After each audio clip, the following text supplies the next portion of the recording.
jinxed it. I said my internet has not been my friend and it hasn't, and this goddamn life did not get saved. So I'm going to have to convince her to do it with me all over again. But hey, hello again. I am going to quickly add Dr. Nivedita, and then I will introduce her.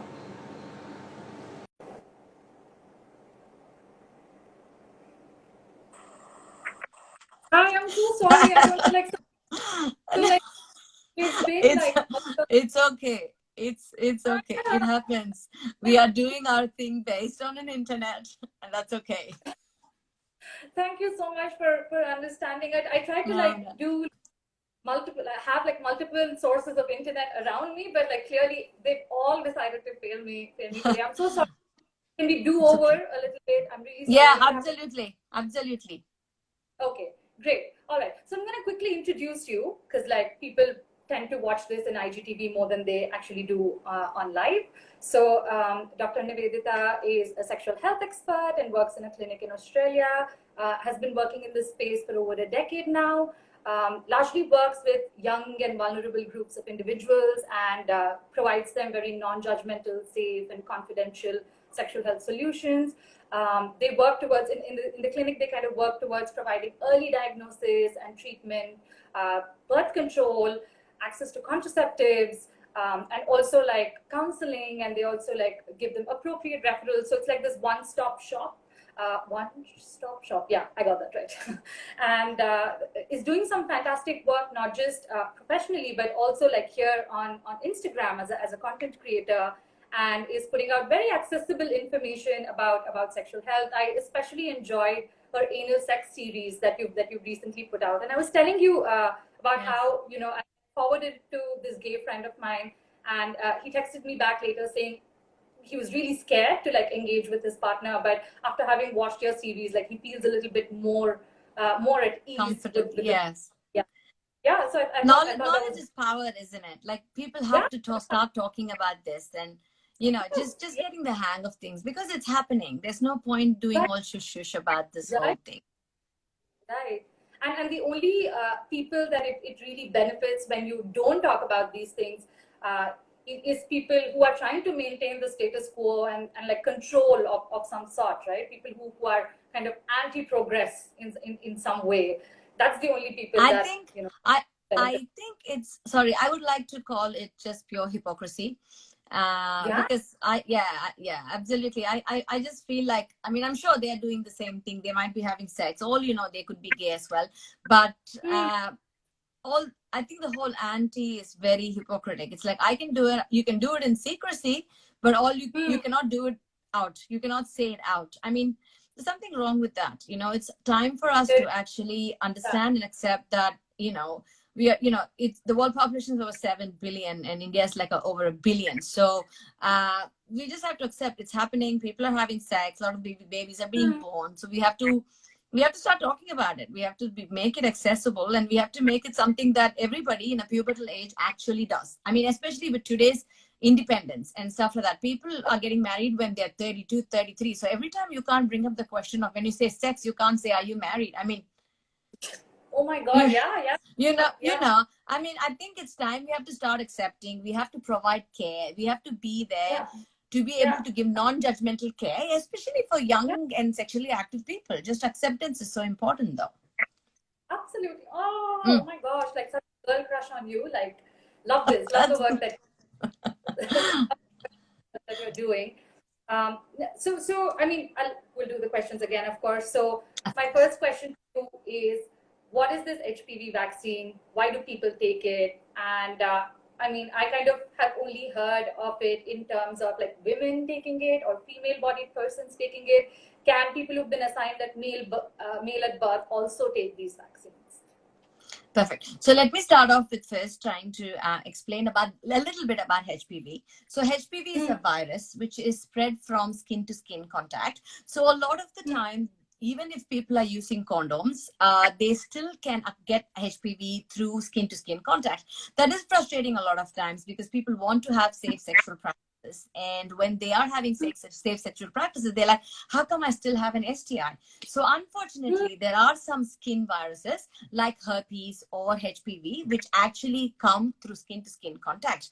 HPV, you could even children can have it in their hands and feet and on the face, and adults can do that too.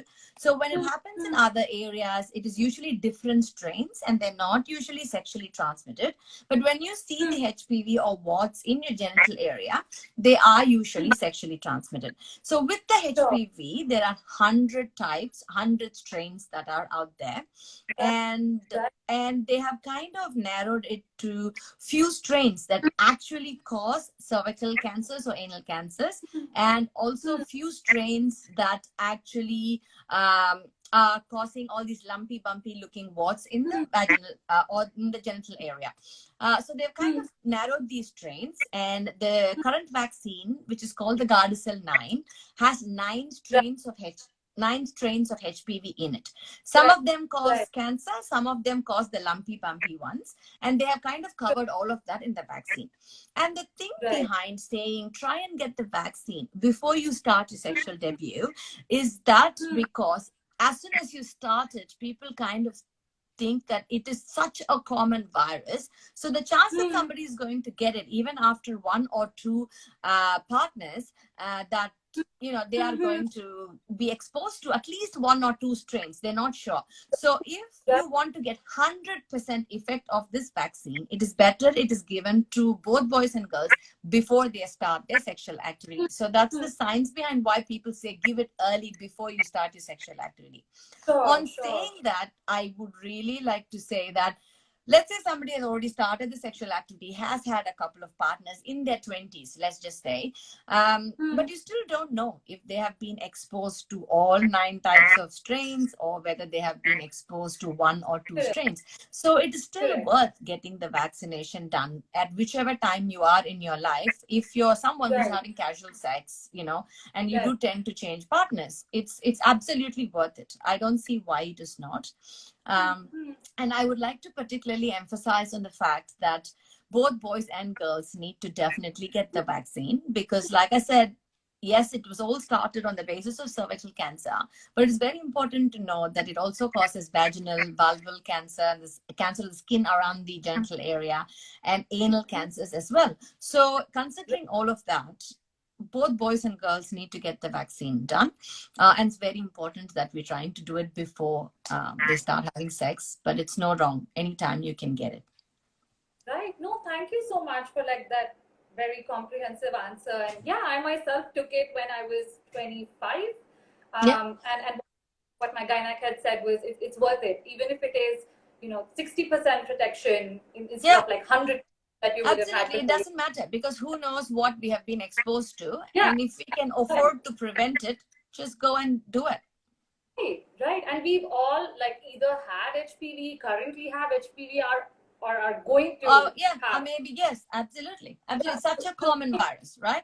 So, and when there is a vaccination schedule that's available, which is not available for all the STIs or all the infections, unfortunately. So when there is something available and if you can afford it, I think you should go and get it. In fact, I feel like it should be a part of your government vaccination program, which I think is a completely different, that's a completely different conversation that we have to have. But I think we should. Does have some policies around this, especially for the low income groups, and they also really vouch for Gardasil and now Gardasil 9.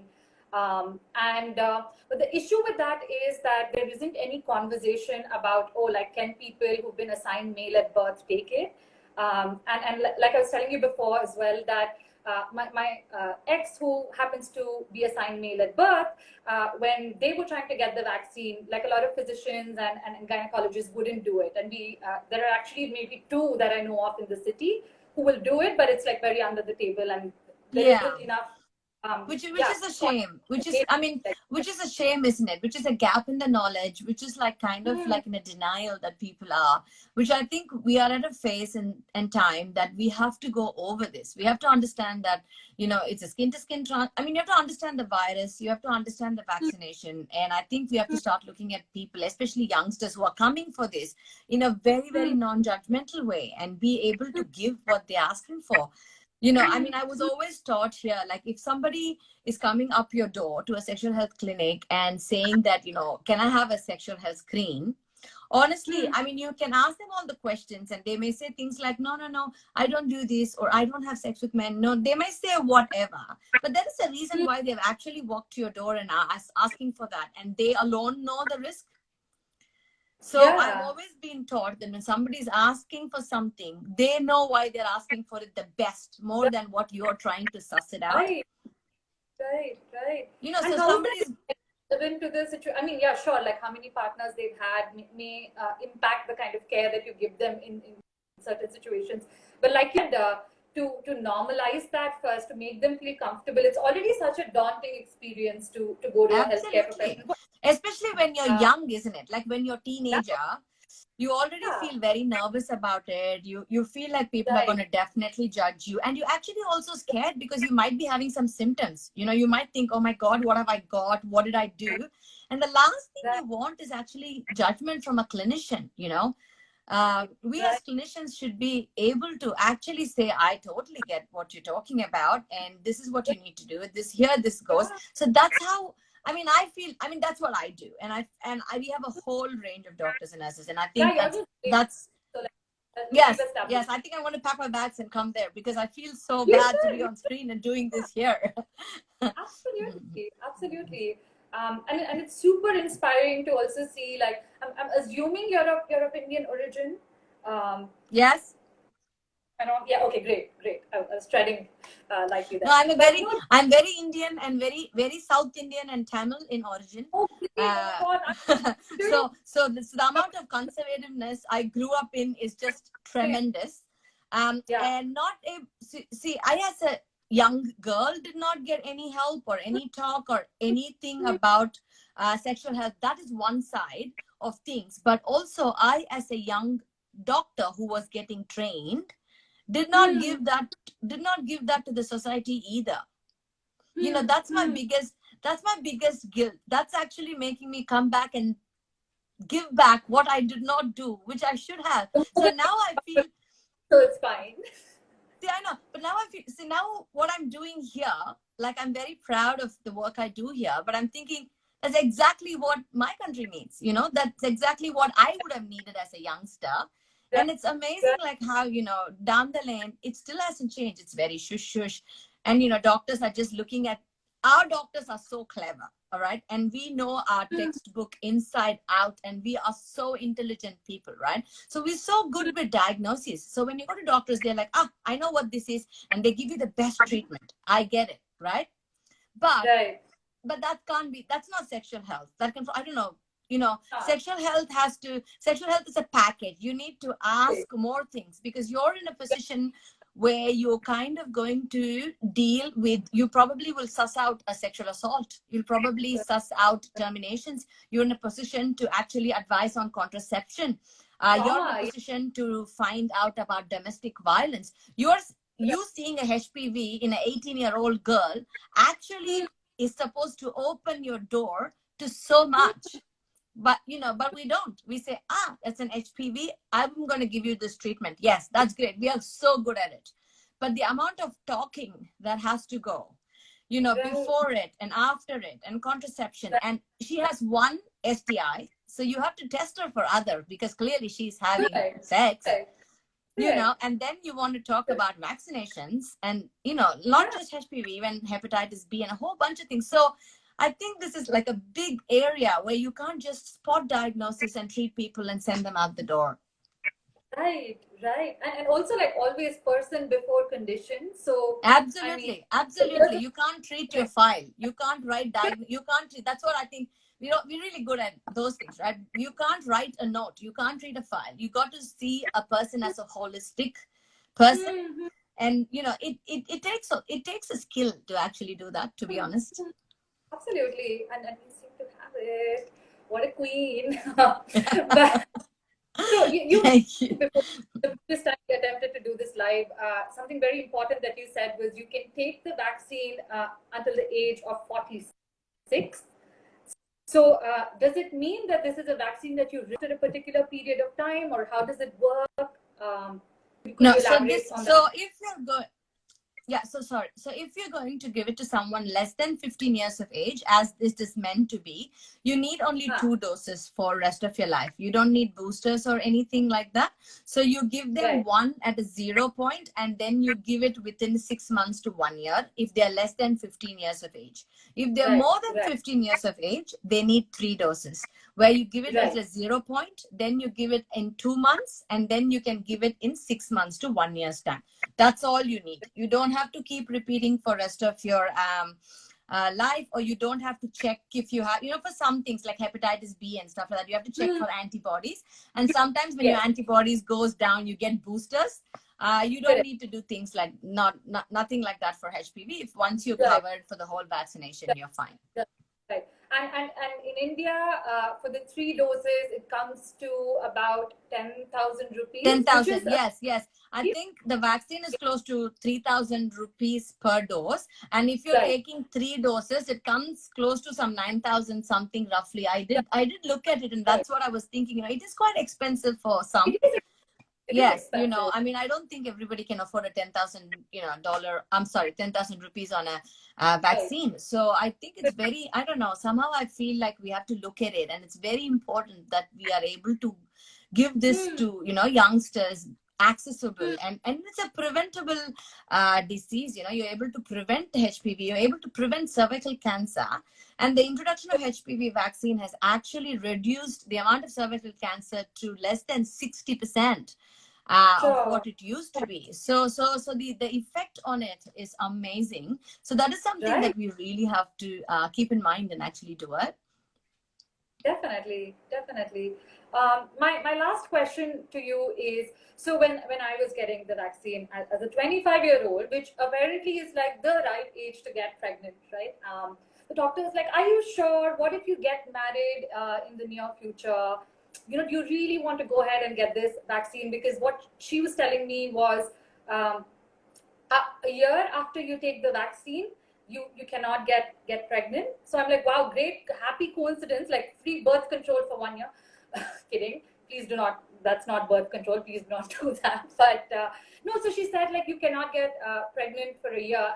And I, because I was kind of sure about, not wanting to get married or get pregnant of that, I went ahead and I did it. And like my priority wasn't anything but my sexual health at that point. That's right. But I can imagine that being a very discouraging statement for somebody else. So is that true? And if yes, then what's the way out, sort of? Right. Look, I mean, it's not true. That's a very easy answer. So it is not recommended that you go and get your vaccination when you know that you're pregnant.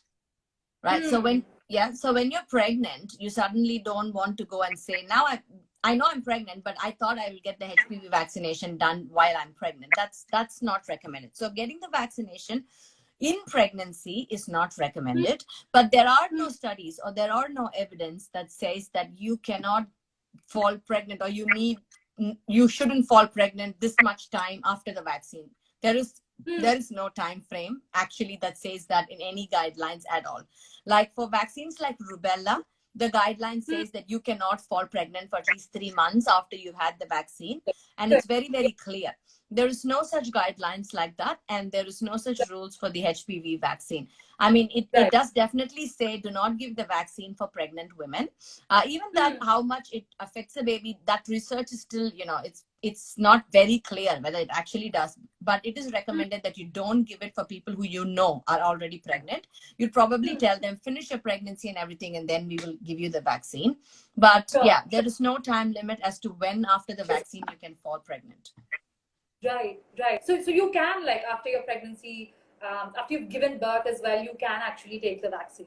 Yeah, if you feel like it. Like I said, look, if you're with a one partner and your pap smear was all clear and it's a long-term relationship, it's debatable whether what is your exposure that all of a sudden you're going to get HPV when it's a monogamous relationship and it's a long-standing relationship. Do you know what I mean? If that's not the case, the minute you feel like you're going to change partners and that's not the case, then you can go for the vaccine. You don't need an explanation. And it doesn't matter if you're breaking up, or if you're having new partners, doesn't matter. Just go for it because you just want to protect yourself from it.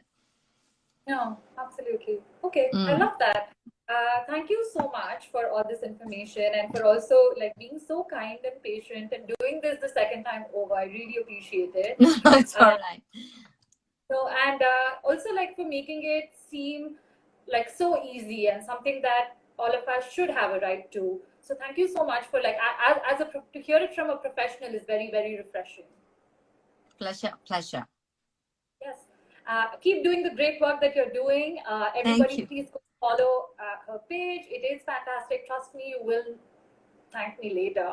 So yeah, that brings us to the end of this live, unless you wanted to add something in the end before we signed off. So yeah, so I just a couple of points, and I just want to say, I know we mentioned the word HPV, and I think I've also mentioned that it causes cervical and anal cancer. So yes, getting the HPV vaccine does prevent you from, somebody asked if it prevents. Yes, it does prevent you from getting cervical cancer. When I say it prevents you from getting HPV, I'm trying to say it does prevent you from getting cervical cancer and anal cancer, if we haven't been clear in communicating that. So yeah, so that's pretty much it. And I feel like if you can afford it, and if you are sexually active, whether it's a man or a woman, just please go and get yourself vaccinated, because it does a lot of help, and it does definitely prevent you against your cancers that are preventable. You know, it's so important that we're able to prevent certain things. And I feel like we should be on top of our health with things that at least we can prevent. There's so many, you know, we can't prevent. We desperately want vaccines for corona, and that's not coming out. But there are some things, you know, that there are vaccinations for. So definitely go and get yourself vaccinated. Right.